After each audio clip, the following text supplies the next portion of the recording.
Hi friends, ఈరోజు అయితే మనము మల్టీగ్రెయిన్ దోశ చూస్తున్నాము. ఇదైతే నేను మార్నింగ్ నానబెట్టుకున్నాను, అన్నీ కలిపి నానబెట్టాను అనమాట.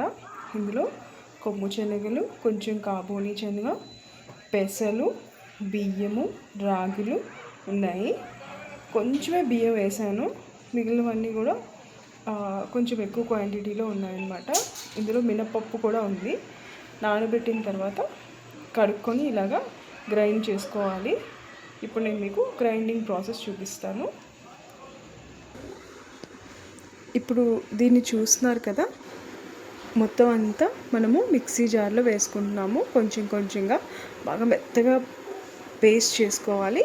ఒకసారి గ్రైండ్ అయిపోయిన తర్వాత మీకు చూపిస్తాను.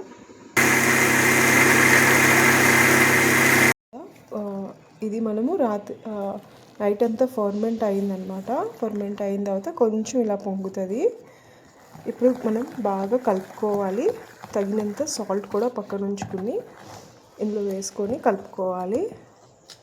ఇప్పుడైతే మన దోశ మల్టీగ్రెయిన్తో రెడీ అనమాట. ఇది చాలా హై ప్రోటీన్ అండి, ఎందుకంటే ఇందులో మనము శనగలు, కాబోలి శనగలు, మినపప్పు, కొంచెం మాత్రమే రైస్, రాగులు వేసాము. ఇవైతే పెసలు కూడా వేసాము.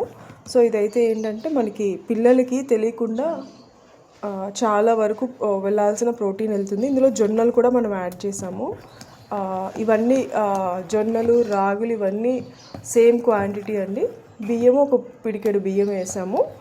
సో ఇలా ఫర్మెంట్ అయిన తర్వాత ఇలా వస్తుంది. ఇప్పుడు దండి మనం వేడిగా దోశ వేసుకొని ఎలా వచ్చిందో చూద్దాం. ఇప్పుడైతే మనం పెనం వేడి చేసుకోవాలన్నమాట. బాగా వేడెక్కే కొంచెం పొగ వస్తుంది. చూడండి, నార్మల్ దోశలాగే వస్తుంది కదా.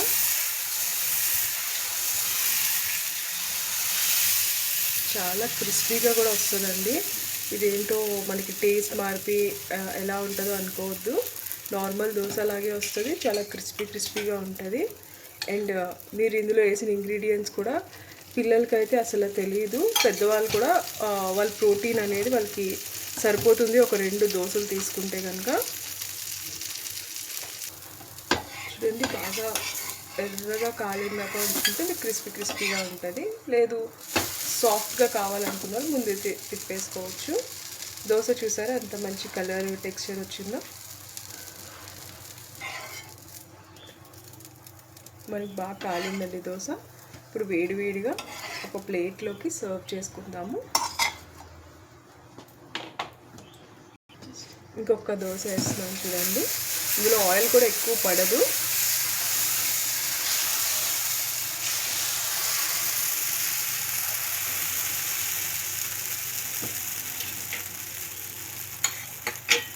చాలా తక్కువ ఆయిల్తోనే మనం దీన్ని బాగా క్రిస్పీగా వేసుకోవచ్చు అనమాట.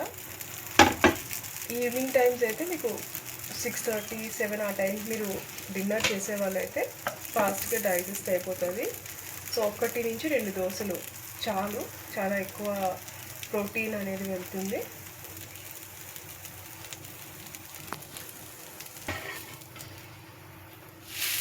చూసారా, చాలా బ్రౌనిష్గా బాగా కాలుతుంది.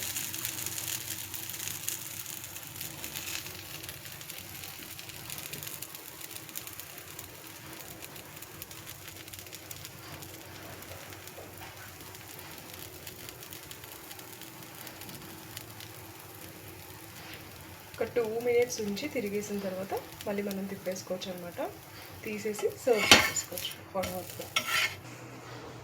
ఇలా వేడిగా చట్నీతోని సర్వ్ చేసుకుంటే చాలా బాగుంటుందండి.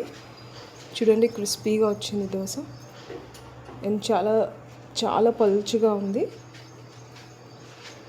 ఎంజాయ్ చేయండి, చాలా మంచిది హెల్త్ పరంగా కూడా.